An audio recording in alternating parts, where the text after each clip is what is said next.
আল্লাহ দিল না। আর এমনি তো পাইতাম, মাঝে মাঝে পাইতাম 50 টাকা 100 টাকা এরকম পাইলে কি করতাম যে 100 টাকা পাইতাম মধ্যে 10-20 টাকা মসজিদে দিয়ে বাকিটা আমি খেয়ে লাইতাম। ওইট ও করছো না, পাইলে সবই খাই লইতে হয়, এটা তারই হক, এটা মসজিদে দেওয়ার কোনো হক নিয়ম নেই, এটা সব হুজুররা বানাইছে সব নিয়ম যে মসজিদে দেওয়া লাগে। ওরা খাওয়ার লাগে। হ্যাঁ, এটা হুজুররা বানায় যত নিয়ম, যত ফালতু নিয়ম পৃথিবীতে আছে সব নামাইছে বানাইছে ইসলামের নামে ধোকা দেওয়া ছাড়া মানুষের কিছুই না, বুঝছো? এসব নিয়ম সব হুজুররা বানাইছে, খালি ওরা খাইবে না। হেদিকে ও আছে কি কইতেছে জানো, কইতেছে যে মসজিদে জিলাপি দেওয়া চাইবে না, খালি টাকা দান করবেন। মানে কি টাকা দিলে আর হইব?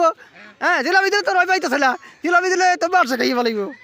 কত বড় খারাপ, কত বড় হারাবির বাচ্চা, হারাবি শালার করে শালারা। বাইরে মনে করো পাতলা মানে ফেলানো দরকার, তাইলে ঠিক। 3 মিনিট হলো কইছি। 3 মিনিট 9 মিনিট হয়ে গেছে, 3টা হয়ে গেছে না মিডিয়া। আচ্ছা ঠিক আছে।